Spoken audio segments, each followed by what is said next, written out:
주신 오늘 본문 말씀을 통해서 함께 은혜를 나눌 말씀의 제목은 따라서 하였습니다. 하나님이 바라시는 것, 하나님이 원하시는 것, 하나님이 바라시는 것, 라는 제목으로 함께 말씀을 나누겠습니다. 하나님이 지금 우리에게 바라는 게 뭐라고 생각하십니까? 여러분 오늘 한번 여러분이 한번 스스로 물어보세요. 하나님 지금 현재 나에게 바라는 게 뭘까? 뭐라고 생각하세요? 대답하지 마시고 설교를 먼저 들으세요. 자, 신명기는 회고적이면서도 그 내용이 과거에 머물지 않는다는 사실을 기억해야 됩니다.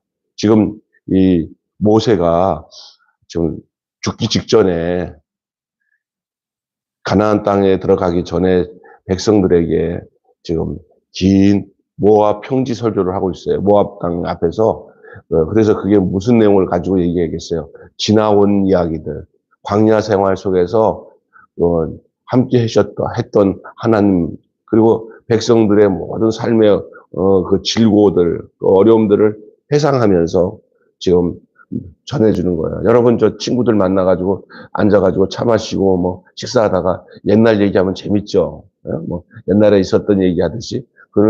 그런데 이 본문의 모세도 지금 지금 계속되어지는 어제 본문, 오늘 본문도 다 뭐냐면 현재적인 메시지 내용이 아니라 사건 내용이 아니라 지나온 이야기들을 다시 설교적 회고하면서 전하는 내용이에요. 그런데 그 내용이 현재에만 적용되는 내용이 아니라 지금 현재의 내용이 아니라 과거의 내용만 아니라 현재와 앞으로에 대해서까지 다 그 하나님이 모세를 통해서 주시는 정확한 메시지예요. 그러니까 또 더 나아가서 오늘 우리에게도 주는 말씀이 될 수 있어요. 그래서 신명기는 회고적이긴 하지만 과거에 머물지 않습니다. 과거사에 대한 뼈아픈 지적을 끝내고 장차 가나안에서 이룰 삶을 내다보는 것이 이 신명기의 메시지라 할 수가 있습니다. 언약의 돌판을 주셨던 그 순간들, 그리고 그 언약궤를 가지고 내려오는데 반역을 하는 백성들의 모습 앞에서 이 언약궤는 깨어지고 다시 또 올라가서 언약궤를 받아가지고 내려오는 그 이야기가 오늘 본문의 내용의 이야기입니다. 이 경이로운 하나님의 은혜를 어떻게 우리가 화답해야 될지 오늘 본문을 통해서 한 3가지만 말씀을 나누겠습니다. 하나님이 우리에게 바라시는 게 뭘까? 오늘 설교 제목은 하나님이 바라시는 거예요. 여러분, 내가 이웃들을 사랑하고 교회에 충성하고 또 말씀대로 살고 하나님이 바라시는 거겠죠. 뭐 이런 얘기를 들으려고 이 하나님이 바라시는 게 뭐냐고 한 것은 아니고 오늘 본문을 통해서 하나님이 정말 바라시는 게 뭔지를 좀 말씀 나누고자 합니다. 첫째가 비난보다는 중재부터 하라는 거예요. 따라서 합시다. 비난보다 중재부터. 중재는 뭐냐면은 이게 서로 이제 소원해진 사람들이 그 오해를 풀고 서로가 이게 친해지게 되는 거잖아요. 이 중재예요. 비난은 뭐예요? 그냥 자기 입장에서 그 사람에 대해서 뒤에서 세상 말로 뒷담화 치는 거. 이런 비난. 사람들은 모여서 사람 좋은 얘기 별로 안 하는 것 같아요. 다 나쁜 얘기하면 귀가 쫑긋해갖고 뭐야 이러는 게 이 인간이 그래요. 근데 그러다 보면서 좀 자기와 관련돼서 자기에게 어려움을 주면 뭐 그냥 평생 원수처럼 비난하고 사는 것이 사람들의 모습이 아닙니까? 그런데 하나님이 원하시는 거는 그런 비난이 아니라 오해를 풀고 이해하고 서로 관용하고 용납하면서 A와 B가 서로 등을 졌지만 C 때문에 나 때문에 그 사람이 서로 얼굴을 보면서 이해하고 살아가는 거예요. 이제 조금 나도 사람들과 대화 나다 보면은 어떤 사람에 대해서 자꾸 그 사람이 안 좋게 생각을 하셔 얘기를. 그래서 내가 그 상황을 얘기해가지고 얘기하니까, 아, 목사님 내가 오해했네요. 그 사람이 그렇게 될 수밖에 없는 게 그런 상황이네요. 그러니까 그 사람이 문제가 아니라 우리가 문제예요. 다가가서 얘기하시면 돼요. 왜냐하면 그쪽에는 또 그쪽으로도 부담스럽고 하니까 말을 못하고 있는 거예요. 그래서 중간에 중재를 잘 하는 것이 하나님이 우리에게 원하는 거예요. 그냥, 아이, 그렇게 미워하는 대로 살아. 원래 그 사람 그래. 이러면 안 되고, 예? 교회 안에서도 이렇게 같이 있으면 한 사람에 대해서 이렇게 잘못된 생각을 갖고 있어. 아, 내 생각에 저 사람이 나쁘다 이럴 때 중간에서 볼 때 아니야. 그럴 때는 이 중재를 해야 돼요. 비난보다는. 그래서 오늘 본문의 말씀을 통해서 왜 비난보다 중재부터 하라는 것을 하나님이 원하실까? 반역자들을 향한 하나님의 진노가 요동치는 한복판에서 이제 모세가 나섭니다. 이스라엘을 살리기 위해 하나님께 탄원하는 중재자로서 이스라엘에게 하나님의 뜻을 전달하는 중재자로서의 역할을 모세는 하고 있습니다. 만약에 저 본문을 보니까 야, 이스라엘 백성 사이에 이 모세 같은 지도자가 없었다면 이스라엘이 남아났을까? 남아나지 않았어요.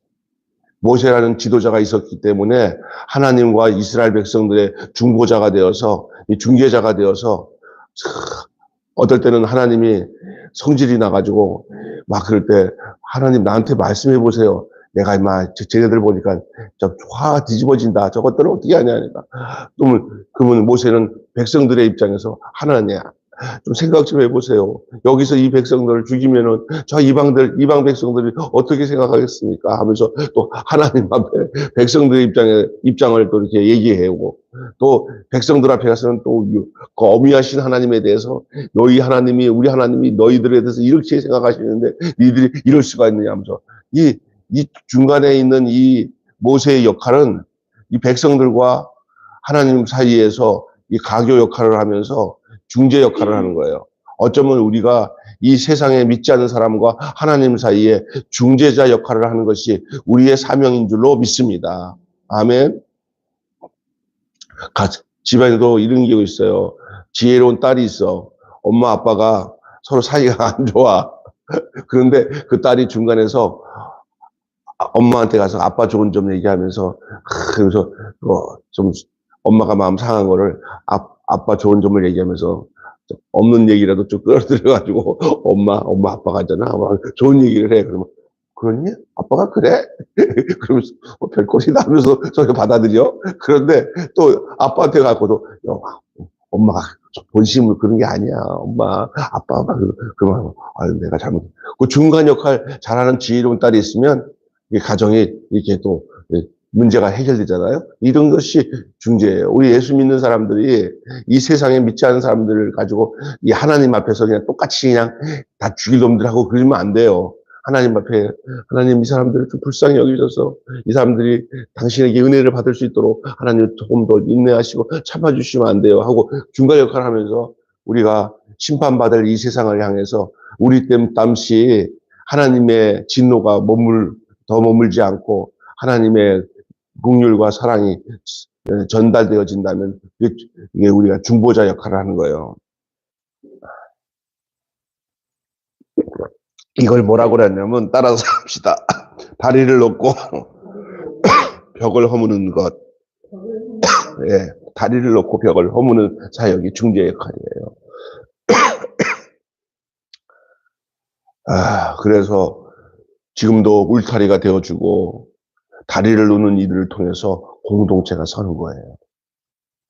가는 곳마다 불협화음이 있는 곳에 더 불을 지르고 더 고를 만들어서 더 저쪽과 이쪽과 서로 상종도 못하게 갈라치게 하는 이런 일들은 정말 하나님이 바라시는 게 아니라 하나님이 싫어하는 거예요.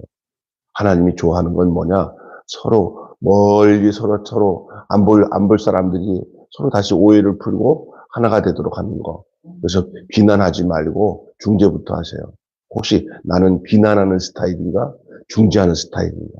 집사님은 어떠세요? 어떤 사람들 뭐 하면은, 저하고 내 생활 습관이 막 비난하는 게 재밌는 스타일이에요. 아니면, 어쩌나. 사람들이 좀 하나 돼야 되는데. 안 될 때는 하나님 기도하다가, 어떤 기회가 되면 서로 화목하게 만들고 하는 게 중재하는 스타일이에요. 아, 중재하는 스타일이에요? 할렐루야. 여러분, 이게 하나님이 원하시는 거예요. 우리 흔히 원하신다는 거를 할 때, 뭔가 내가 많은 거를 하려고 하는 게 아니라, 오늘 본문을 보니까, 아, 하나님은 비난보다 중재부터 하는 걸 원하시는구나. 그러니까 내가 누구를 자꾸 이렇게 폄하하고, 비판하고, 이런 것을 즐겨하고, 습관 삼아 하는 게 있다면은, 하나님이 원하신 거 아니에요. 우리 교구협에도 어떤 목사님이 하나가 문제가 많은 사람이 하나가 있었고, 이번에도 또 일을 저지르고, 하여간 나타나면 일을 저지르고, 지나가면은, 지나갈 때마다 방귀 끼고 지나가는 사람 있듯이, 아, 요번에는 조용히 지나가기 위해서 박희봉 목사님도 가서 설득시켜놓고는, 이번에는 아무나 함부로 이렇게 하지 말고 조용히 있으라고. 또, 전화가 왔더니, 목사님, 목사님, 제가 5만원 뜯겼어요. 그러더라고. 아휴, 정말 대책이 안 쓰네. 근데, 이제 그런 사건이 터지니까, 가만히 그냥 묻고, 그냥, 하나님 아버지.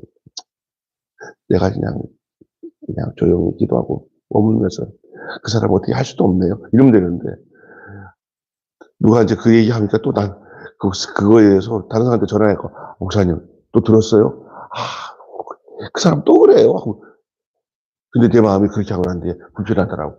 하지 않아도 다 아는 거 얘기할 필요 없다. 열기도하면서 소문내는 거 잘못하면 그 소문이 아니라 자기 안에 좋을 거 없으면 안 하는 게 나아.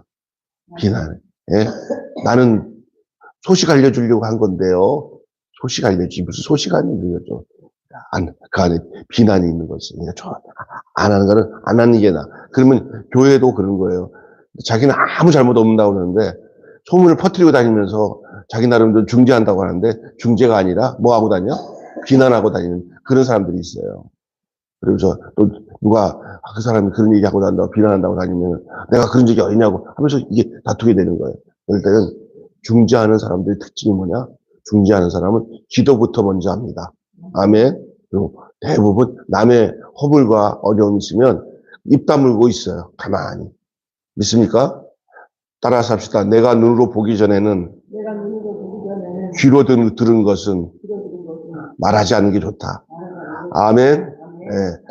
두 번째로는요, 경외와 사랑부터 하는 것을 하나님은 원해요. 하나님을 경외하고 또 하나님을 경외할 뿐만 아니라 하나님을 사랑하고 이웃을 사랑하는 경외와 두려운 마음이죠. 하나님을 두려워하는 마음과 그리고 또 그 삶을 사랑으로 실천하는 거 이걸 하나님 원하시는데 경외와 사랑부터 언약을 다시 체결하고 가장 먼저 요구한 것이 바로 경외와 사랑이에요. 이 둘은 신앙의 근본입니다. 경외가 앞서고 순종이 뒤따르는 거예요. 경외가 앞서고 순종이 뒤따라요. 또 사랑이 먼저이고 섬김이 뒤따르는 거예요. 재밌어요. 따라서 합시다. 경외가 앞서고 순종이 따른다. 또 하나는 사랑이 먼저고 섬김이 뒤따른다. 그럼 짝이 어떻게 돼요? 경외와는 순종이 짝이고 사랑과 섬김이 짝이에요. 있습니까? 뒤따라오는 게 뭐냐? 순종과 섬김이 따라오는데 경외 앞에는 경외가 가게 되면 경외 다음에는 순종이 따라와요. 참 아주 자동이에요. 경외에 누가 따라간다고요? 순종이 따라가요. 경외가 앞서고 순종이 따르고 사랑이 앞서게 되면은 당연하게 그 사랑이 진실한 사랑이면 뭐가 따르는지 아세요? 섬김이 따르게 돼 있어요. 사랑하는데 섬김이 안 나타나면은 그 사랑이 아니기 때문에 사랑이 먼저고 섬김이 뒤따르게 되는 거예요. 아무나게 섬겨지지 않아요. 사랑이 있으니까 섬겨지는 거거든요. 무서워서 따르고 마지못해 섬기는 것은 아닙니다. 무서워서 따르고 마지못해 섬기는 것이 아니에요. 경외로 순종이 따르고 사랑으로 섬김이 따르는 거예요. 그래서 인생의 낭패는 가난도 실직도 아닙니다. 그게 뭐냐? 경외의 실종이요, 사랑의 부재입니다. 그것이 인생의 낭패를 찾아오게 하는 이유가 뭐야? 경외의 실종, 사랑의 부재. 그것으로 인해서 순종도 없고 섬김이 없는 거예요. 그러나 인생의 승리는 가난과 실직이 아니라 뭐예요? 인생의 낭패는 경외의 실종과 사랑의 부재인데, 그러면 인생의 낭패가 아니라 인생의 승리는 뭡니까? 예? 경외로 인한 순종과 사랑으로 인한 섬김이 우리에게 있다면은 그것은 하나님이 진정으로 바라시는 것이 될 수 있다는 것을 기억하시기를 바랍니다. 세 번째로는요, 마음의 할례부터 하기를 하나님 원하세요. 겉으로 하는 할례가 아니라 마음의 할례로부터 해야 되기를 원해요. 가나안 땅에 발을 들여놓기 전에 선행해야 될 것이 바로 마음의 할례였습니다. 이스라엘은 마음이 새로워져야 했다는 것이죠. 그래야 하나님의 명령을 충실히 지킬 수가 있어요. 교만의 외피를 벗겨내지 않으면 은혜를 모르고 하나님이 그들을 상대해 주시는 방식으로 다른 이들을 상대할 수도 없게 되기 때문에 하나님이 나를 상대해 주신 방식으로 다른 사람을 상대하려면 내 마음을 새롭게 할례를 받아야 돼요. 할례라는 것은 새롭게 하는 거예요. 그 옛날에 묵은 것들을 잘라내는 거예요. 부정한 것을 다 잘라내는 거예요. 잘라내는 거예요. 그게 할례예요. 그냥 그 외적 할례가 아니라 마음을 먼저 새롭게 하는 할례가 필요하다는 사실을 얘기합니다. 결론을 맺고 마치려고 합니다. 걸어온 길이 부끄럽다고 걸어갈 길을 포기해서는 안 됩니다. 걸어온 길이 부끄럽다고 해서 걸어갈 길을 포기해서는 안 됩니다. 지난 세월 보면은 참 부끄러운 것밖에 없고 걸어온 것이 다 죄뿐인 것 같고 그렇습니다만은, 그러나 주님을 만나고 난 뒤에 또 새롭게 걸어가야 할 길이 내 과거를 생각하면서 아유 부끄러운 것밖에 없어서 앞으로도 부끄러울 것밖에 없어 하고 포기하면 안 되는 거예요. 이제 가는 길은 천국 길이고 이제 가는 것은 예수와 함께 가는 길이기 때문에 더더욱이 지난 과거는 부끄럽다 하더라도 앞으로 갈 길은 절대 포기하지 않고 주님이 바라시는 것들을 뭐예요? 오늘 세 가지. 비난보다 중재로부터 경외와 사랑으로부터 마음의 할례로부터 시작하는 새로운 머나먼 길을 다시 한번 힘을 가지고 발걸음을 내딛고 가야 되지 않겠습니까? 지금 이스라엘 백성들은 드디어 새로운 길로 접어들게 됐어요. 가나안을 향해서 광야길을 다 저버리고 이젠 광야는 과거가 됐어요. 이제는 가나안 땅으로 가기 위해서 이제 요단강 앞에 놓여 있는 저들의 앞에 오늘 이 모세는 이와 같은 말씀을 전하고 있는 거예요.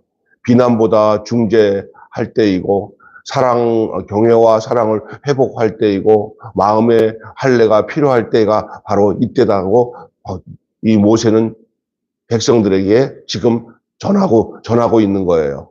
이스라엘에게 목숨을 건 모세가 있었다면 우리에겐 목숨을 주시는 예수님이 계십니다.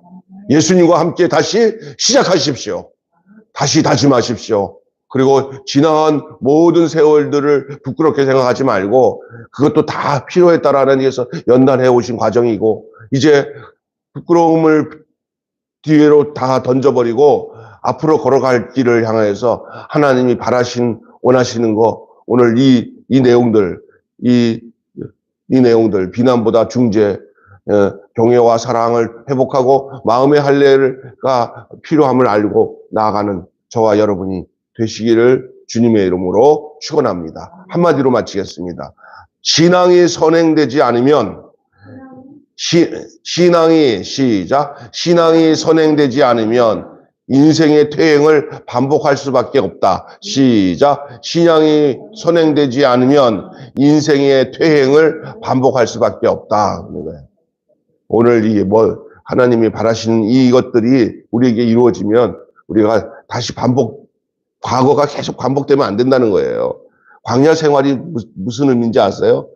계속 반복이에요. 퇴행하는 거예요. 그래갖고 금세 들어갈 수 있는 가나안도 40일 만에 들어갈 수 있는 가나안도 광야에서 40일이면 끝나는데도 하나님이 그들을 돌릴 수밖에 없었던 것은 그 인생의 퇴행이에요. 과거의 모든 것들을 다시 반복하는 불신앙의 삶들이 연속되어진 것이 광야 생활의 모습이었다 할 수가 있어요. 그래서 40일이 40년이 돼버렸잖아요. 그러나 두고 보니까 하나님이 가나안 땅에 들어가서 살아갈 수 있도록 하나님이 이 모양 저 모양 훈련시키는 과정이었던 것도 밝혀진 내용이긴 하지만, 그러나 우리가 이 보면서 오늘 하나님이 진정으로 바라시는 게 무엇일까? 그냥 이것도 내 생각 가지고 이게 하나님이 바라시는 것과 생각이보다는 오늘 모세가 이스라엘 백성에게 주었던 이 메시지를 통해서 이 세 가지를 기억하고 오늘도 주님과 함께, 예수님과 함께 다시 시작하고 다시 다짐하며 시작하는 오늘 한 해의 새 출발이 여러분 속에 있기를 주님의 이름으로 축원합니다.